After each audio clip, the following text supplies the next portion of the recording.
Era California, bañada por el sol de los años 70, una época de libertad, de puertas sin llave y de una confianza vecinal que hoy nos parece un sueño lejano. Pero, bajo esa superficie dorada, algo se arrastraba. En los suburbios de Sacramento, el aire empezó a volverse pesado. No era un miedo tangible, era una sensación en la certeza de que alguien, o algo, estaba observando desde la oscuridad de los jardines traseros. Se deslizaba por las ventanas, como si fuera humo. No rompía cerraduras. Parecía conocer las debilidades de cada hogar, antes incluso de poner un pie en la propiedad. Durante décadas, este hombre fue un fantasma sin rostro, que coleccionó apodos, como si fueran trofeos: el acosador del este, el violador del área de la bahía y, finalmente el más oscuro de todos, el original Night Stalker.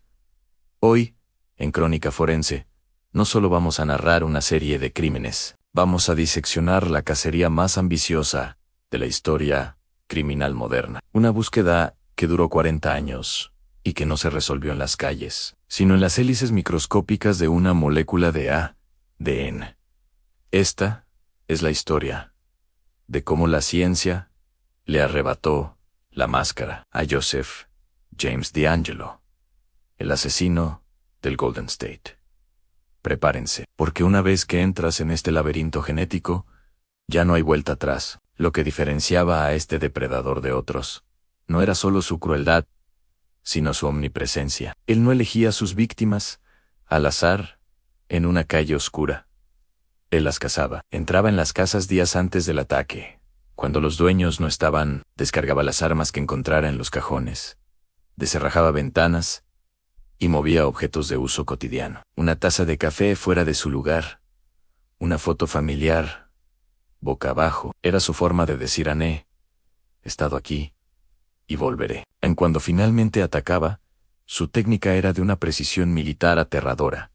Separaba a las parejas, ataba al hombre con nudos complejos, y en un acto de sadismo psicológico sin precedentes, colocaba platos o tazas sobre la espalda de la víctima masculina. Su amenaza era simple: si escucho el ruido de la loza romperse, los mataré a todos. Mientras tanto, sometía a la mujer a horas de tortura desde la perspectiva de la perfilación criminal. Estábamos ante un individuo con un alto nivel de organización. No era un impulsivo. Era alguien que disfrutaba del proceso de acecho tanto como del acto mismo. En aquel entonces, los detectives sospechaban que podía tener formación en seguridad o ser un oficial de policía. Por su comodidad, con las linternas de alta potencia y sus tácticas de control. Pero en los años 70, sin cámaras de seguridad ni bases de datos, el rastro de este hombre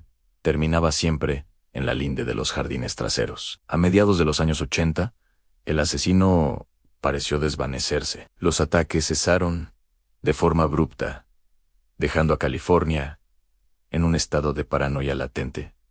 Había muerto. Estaba en prisión por otro delito. Las cajas de evidencia se amontonaban en los sótanos de las comisarías, acumulando polvo y frustración.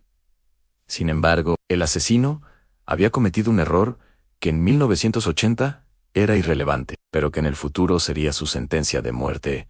Dejó material biológico. En las escenas de sus crímenes en el sur de California, los forenses recuperaron muestras de semen. En ese momento, solo podían determinar el tipo de sangre, pero los detectives tuvieron la previsión de congelar esas muestras. En el año 2001, ocurrió el primer milagro científico, gracias al avance de la tecnología de STR Short Tandem Repeats. Los laboratorios pudieron confirmar lo que muchos sospechaban, pero nadie podía probar. El violador que aterrorizó Sacramento en los 70 era el mismo hombre que asesinó a parejas en el sur de California en los 80. Teníamos un perfil genético único, teníamos su huella química, pero no teníamos un nombre con qué compararla.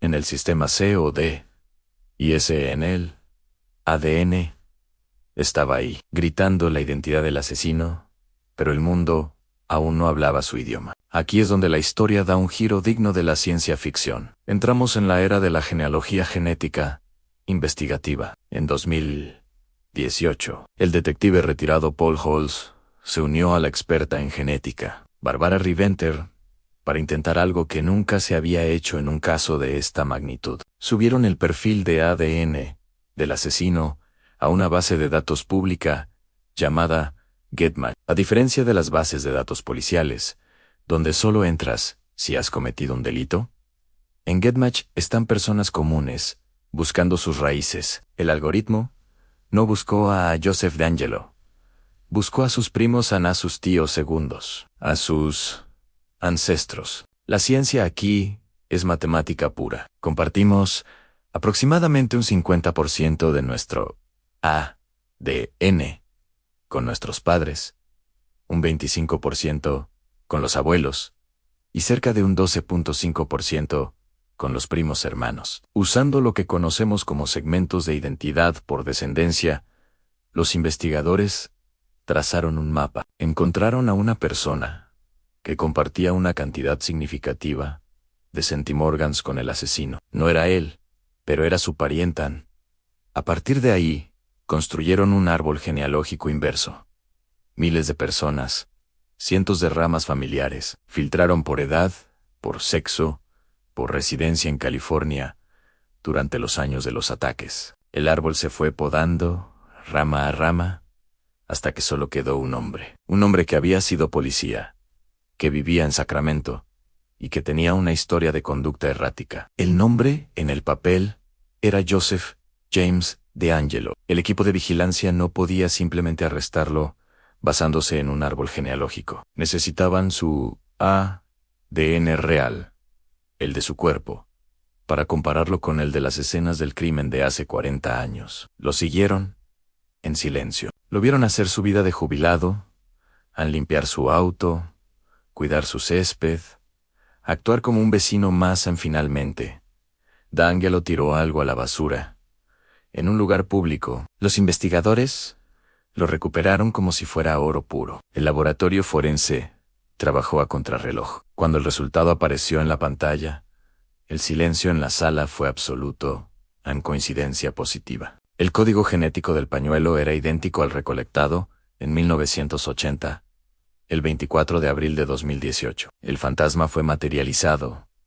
Cuando los oficiales lo rodearon, DeAngelo pareció marchitarse. El hombre, que una vez fue una sombra invencible, ahora era un anciano confundido. En los interrogatorios, intentó culpar a una personalidad interna, pero la evidencia era irrefutable. Ya no había sombras donde esconderse. La luz de la ciencia lo había iluminado por completo. Joseph James DeAngelo fue condenado a múltiples cadenas perpetuas, sin posibilidad de libertad condicional. Pero el impacto de este caso va mucho más allá de una sentencia. El arresto del asesino del Golden State validó una nueva arma en el arsenal de la justicia. Hoy, cientos de casos fríos están siendo resueltos usando la misma técnica. El mensaje para aquellos que creen que el tiempo ha borrado sus huellas es claro: tu propio linaje te delatarán.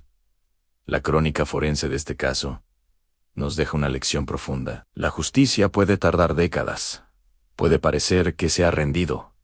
Pero mientras exista una célula, una gota de sangre o un rastro de piel, la verdad permanece latente. DeAngelo olvidó que cada vez que atacaba, dejaba una parte de sí mismo, que el tiempo no podía destruir. Gracias por acompañarnos en este viaje al corazón de la genética criminal. Si este análisis te ha impactado, suscríbete y activa la campana, porque en este canal, la ciencia siempre tiene la última palabra.